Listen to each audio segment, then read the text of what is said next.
Healthcare services in Nairobi and Marsabit counties remain paralyzed, with striking health workers accusing the county governments of ignoring their long-standing grievances. Speaking in Nairobi, union officials said up to 90% of critical healthcare services are not currently being offered. Health workers have been on strike for more than 2 months, as Wanjiro tells us. Solidarity forever for the union. The healthcare workers' strike in Nairobi County has now entered day 65, while in Marsabit County it has entered day 115. Union leaders accused both county governments of failing to resolve their grievances, saying efforts to initiate meaningful dialogue have been unsuccessful. The other day we saw you signing a deal with the Executive of the President about infrastructure, about waste management, about I don't know what.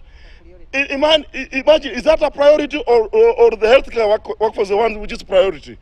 The unions also claim that the two county governments have resorted to intimidation tactics and shown blatant disregard for the rule of law by failing to honor previously agreed commitments.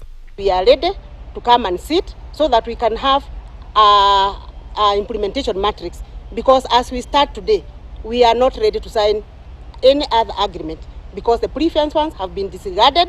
But hatutaitikia wito ambao nyinyi mnatulazimisha kufanya kinyume na sheria.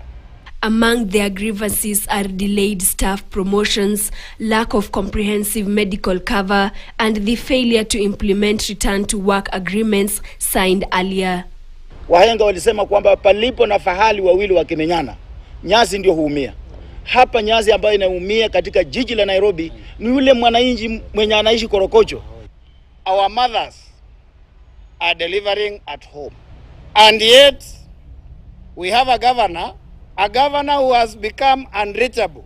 As the standoff drags on, healthcare services in the two counties remain severely disrupted, with critical services largely unavailable, endangering the lives of thousands of residents. The unions now warn that unless urgent intervention is made, the healthcare crisis in the city and other affected counties will continue to escalate. Wanjiru, KTN. And still on matters health, maternal mortality